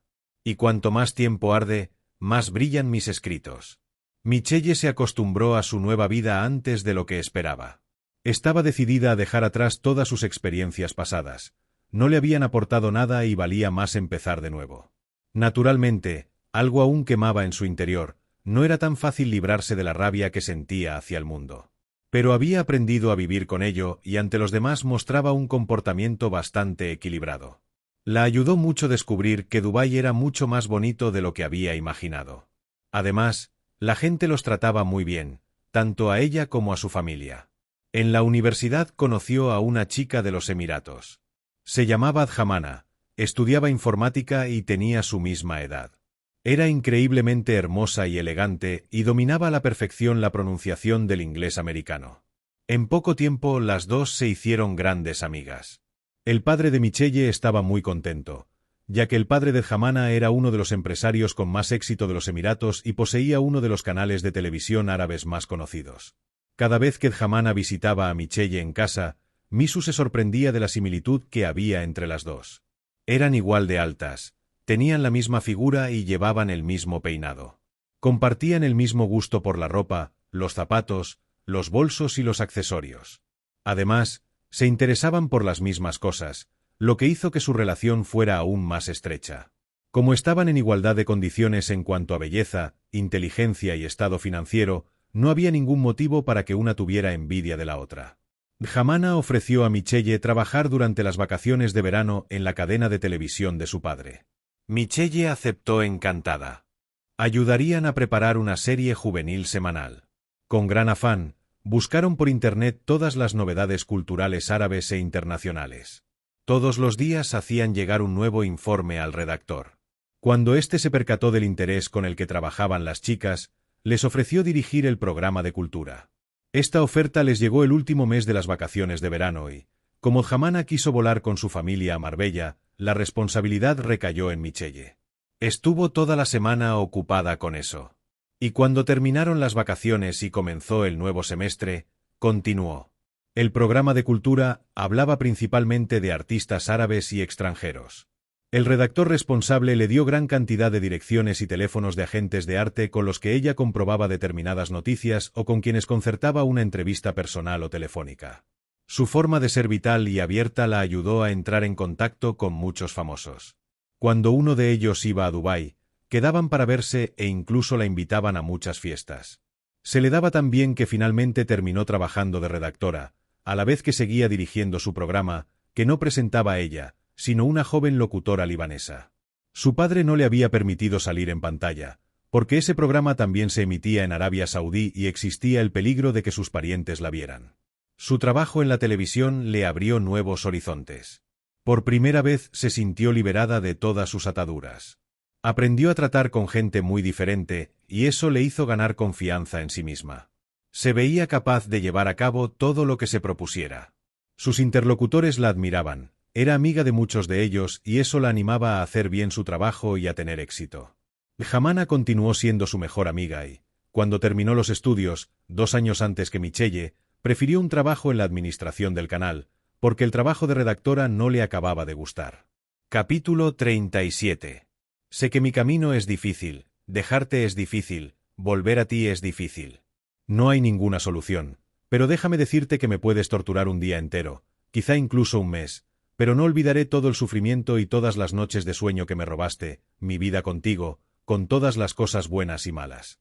Y tú te encuentras con alguien que te quiere, que está dispuesto a curar tus heridas, que te devolverá la felicidad, que hará que me olvides, que te hará salir de mi país de duelo. Badr Ben Abdal Musin, 22, para sereuenfada7@yahogroups.com de sereuenfada7 fecha, 19 de noviembre de 2004 asunto, ¿un hombre como los demás? El hermano Adil, me da la sensación de que es especialista en estadísticas, me ha enviado un mensaje y critica mis emails porque ni tienen la misma longitud ni son simétricos como los dobladillos de los vestidos que están de moda este año. Adil dice que, Si quiero que los emails tengan una longitud constante, deben poseer una distribución natural. Según él, lo de la distribución natural significa que el 95% de los datos deben ceñirse a la media, teniendo en cuenta, sobra decirlo, la desviación típica, mientras que el porcentaje de datos fuera de la zona de distribución normal a ambos lados de la media no debe superar el 2,5% en cada dirección, de modo que el total de la desviación típica sea del 5%. Matadme. Finalmente llegó el momento que Sadim se había negado a aceptar durante 3 años y medio. Pocos días después de terminar los estudios, Firas le envió el ordenador portátil que le había prometido durante las vacaciones semestrales. Poco tiempo después la llamó y con voz apagada y de forma muy lenta, como si las palabras fueran gotas que se escapan de un grifo mal cerrado, le dijo que se había prometido con una chica que estaba emparentada con uno de sus cuñados. Sadim tiró el auricular al suelo, no podía ni quería oír nada más. Empezó a marearse, y de repente le dio la sensación de que caía hacia abajo, bajo tierra, donde descansaban los muertos, con los que ahora quería compartir espacio. ¿Cómo podía ser que Firas se casara con otra mujer? Era incomprensible. Después de todos aquellos años en que el amor los había unido, ¿por qué una personalidad tan fuerte como la suya ahora no osaba mostrarse firme delante de su familia? ¿Por qué no mantenía su intención de casarse con Sadim, aunque ella ya hubiera tenido otra relación con otro hombre? No, no podía ser que Firas fuera igual que Faisal. Él, tan fuerte y tan inteligente. Él, que no tenía nada que ver con un hombre débil y sin dignidad como Faisal, que había terminado por dejar a su amada en la estacada. Sin embargo, todo indicaba que Sadim se había equivocado y que Firas pertenecía a la misma categoría de hombres. Aparentemente, todos los hombres estaban hechos del mismo modo, lo único que los distinguía era su físico. En 7 minutos la había llamado al móvil 23 veces, pero el nudo en la garganta de Sadim era demasiado grande para poder hablar con él. Por primera vez no se precipitó sobre el teléfono al oír el tono de llamada de Firas, la canción Kuwaití, Encontré mi alma cuando te conocí. Empezó a enviarle mensajes de texto que pretendían aclarar la situación, pero cuando los leía aún se irritaba más. ¿Cómo había conseguido esconderle que se había prometido durante las 2 semanas de los exámenes finales? La había llamado una docena de veces al día, para asegurarse de que estaba estudiando, y se había comportado como si no pasara nada. ¿Tal vez era ese el motivo de que ya no la hubiera llamado más desde la línea fija? ¿Tenía miedo de que su familia descubriera en las facturas las llamadas que le hacía a ella y no a su prometida? Entonces la cosa ya hacía meses que duraba. Firas le dijo en sus mensajes que no quería decirle nada hasta que hubiera superado los exámenes con buenos resultados. Y precisamente eso era lo que había sucedido, ya que desde que había conocido a Firas sacaba las mejores notas. Ya desde el principio, él se había sentido responsable de sus estudios y ella cumplía feliz sus condiciones. Y aunque últimamente no se sentía bien a raíz de la muerte de su padre, murió 10 semanas antes de los exámenes finales. Era de las mejores de su promoción. ¡Ay! Si no hubiera aprobado los exámenes. Así no se habría sentido culpable de brillar en la universidad a pesar de la muerte de su padre y Firas no se habría prometido porque tendría que haber repetido el último curso. ¿Desaparecería ahora Firas para siempre de su vida, como su padre? ¿Quién cuidaría de ella? ¿Quién se preocuparía? Recordó que se hablaba del año de luto, porque Abu Talib, el tío del profeta, bendito sea, y su mujer Chadidja, Dios sea misericordioso con ella, murieron en el mismo año. Imploró a Dios que se quedara a su lado, ya que era ella la que vivía el año de luto, y su pena era equivalente al dolor de toda la humanidad. Durante 3 días no comió nada y se sintió demasiado apática para abandonar su habitación. Sin embargo, una semana más tarde recibió una noticia que le hizo ver que había llegado el momento de tomar una decisión sin la ayuda de su gran consejero Firas. Sadim se sentía terriblemente herida y todos sus sentidos estaban como aletargados. Él quería seguir siendo su amado, le dijo, aunque tuviera que ocultarlo a su mujer y a su familia. Le aseguró que había tomado esa decisión porque las circunstancias no le dejaban otra alternativa. No les quedaba otra opción que aceptarlo con paciencia. Él la querría durante toda su vida y ninguna otra mujer le arrebataría el lugar que tenía en su corazón. Ahora le daba pena su prometida, porque se unía a un hombre que había encontrado el verdadero amor en otra mujer. Después de perseguir durante tantos años el amor absoluto y perfecto, que finalmente había hallado en Firas, ahora la trataba así y se conformaba con lo habitual. Cobarde como era, desacreditaba a otra mujer y ni siquiera intentaba compararla con ella, con Sadim. Le había confesado que ella era la única que dominaba sus sentimientos. Siempre sería su mujer ideal y, por ello, tampoco tendría sentido buscar una mujer que se pareciera a ella.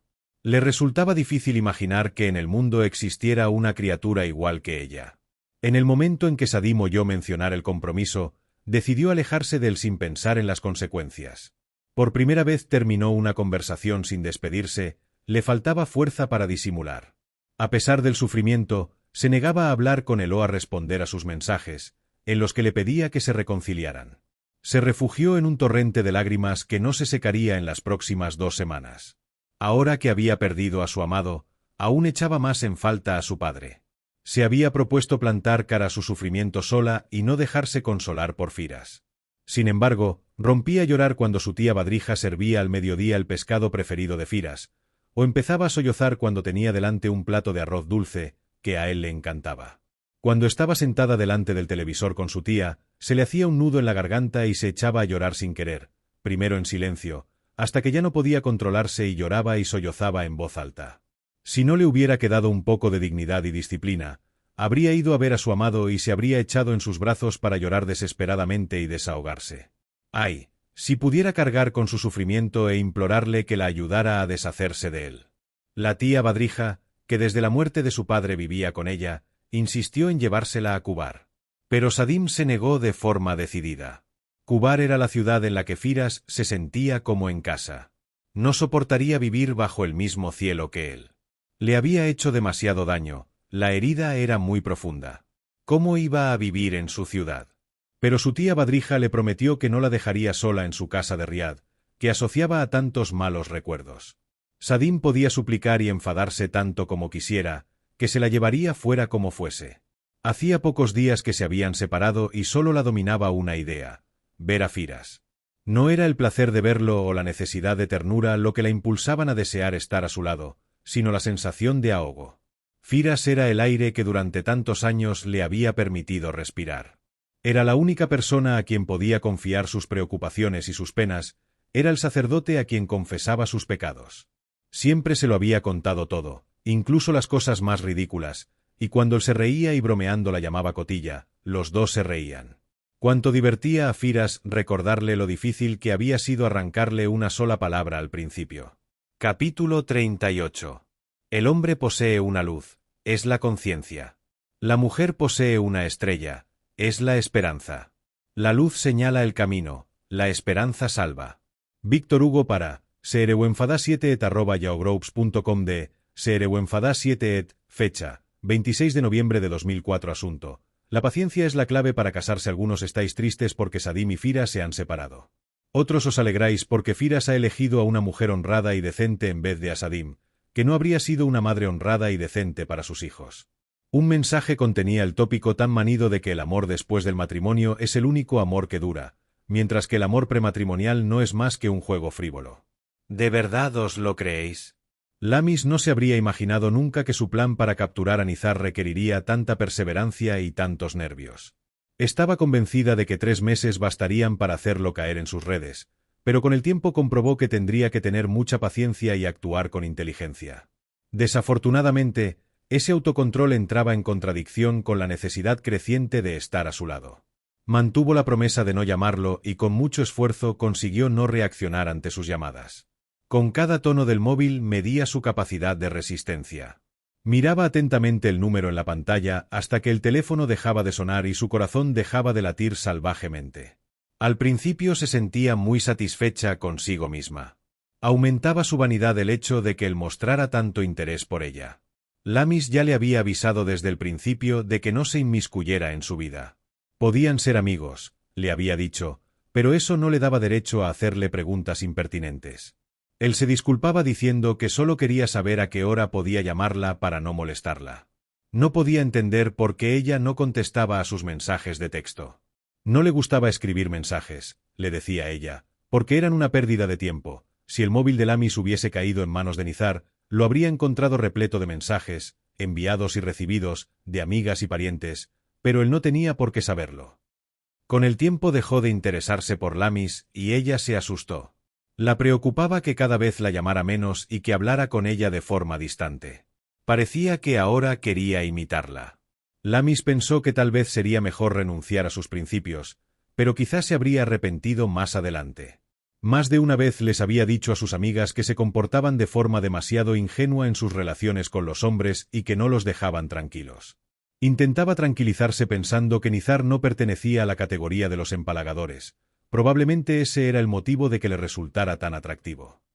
Era increíblemente autónomo, y justo por eso se sentiría muy satisfecha si al fin conseguía conquistarlo. Durante 3 meses se mantuvo firme en sus principios. Continuamente se decía a sí misma que Nizar la admiraba mucho. Cualquier pequeña indicación de la atracción de Nizar que recordara era importante para ella. El primer mes después de su vuelta de Yidda fue fácil. Habían vivido tantas cosas juntos. Nizar sabía escuchar. Le gustaba el modo en que ella contaba las cosas, incluso cuando contaba las cosas más banales. Se reía cuando ella contaba un chiste malo o cuando relataba con todo lujo de detalles cómo se preparaba por la mañana 2 tazas de café.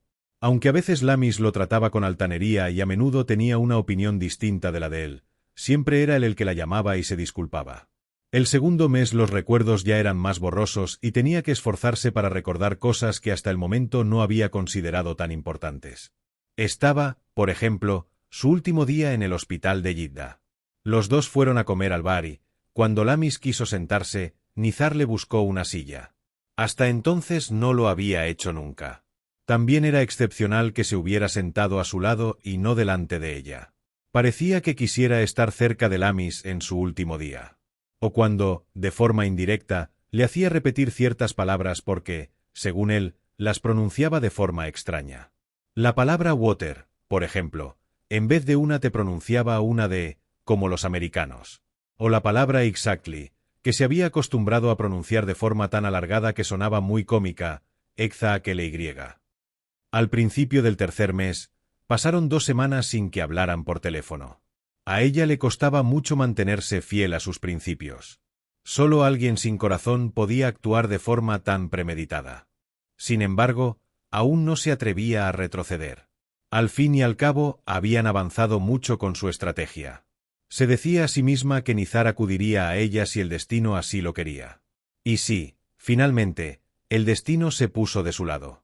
Su principio de abandonar a Nizar, si no le declaraba su amor al cabo de 3 meses, había fallado. 3 semanas antes de la fecha, había conseguido que pidiera su mano a la familia de forma oficial. Capítulo 39. No despertéis a una mujer enamorada. Dejadla soñar, así no llorará cuando vuelva a la cruda realidad. Mark Twain para sereuenfada7@yahoogroupes.com de sereuenfada7 fecha 3 de diciembre de 2004 asunto. Extractos del álbum de recortes Mi amigo Bandar, de Riad, está Ketrina. Se ha enfadado conmigo por mi intención, según él, de describir a los hombres que vienen de Yidda, en la costa occidental, como unos ángeles que no hacen nada mal y, por si eso no fuera suficiente, como educados, refinados e ingeniosos. En cambio, se queja Bandar. Describo a los beduinos y los hombres del interior y del este del país como unos individuos vulgares y salvajes en la forma de tratar a las mujeres. También describo a las chicas de Riad como unas necias depresivas, mientras que las chicas de Yidda rezuman felicidad y la consiguen con solo chascar los dedos. Mira, Bandar, esta historia no tiene nada que ver con la geografía. Yo cuento las cosas como sucedieron. Además, no se puede generalizar. En todas partes hay gente de todo tipo. La variedad es una característica natural de la humanidad y no lo podemos negar. Oh, tú, el que hace enfermar mi corazón, tú, mi único amor, tú, a quien regalé mi vida, tanto el pasado como el futuro, ¿cómo va a vivir el cuerpo, si el corazón ha sido asesinado? Sin ti no hay sentir, ni pensar.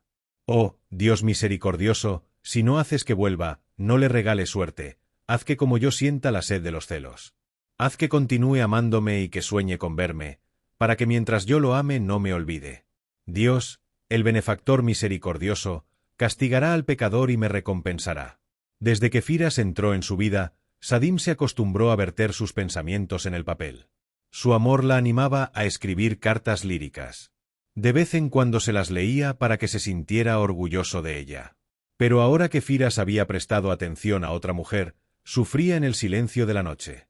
Durante 3 años y medio había oído su voz antes de dormirse y ahora no podía hacer otra cosa que escribir sobre el dolor de su alma. Así fue como empezó a escribir versos. para mi mejor amigo, el más valioso que tengo. Una estrella cayó, la sostuve entre las manos. Noches llenas de felicidad, de amor y privación. Cerca y lejos, ternura y fuerza. Si el destino quiere que nuestros caminos se separen, nos encontraremos y nos cruzaremos de nuevo. Amado amigo, seremos los héroes de los que hablarán nuestros hijos. Tú eres mi amigo y lo serás para siempre.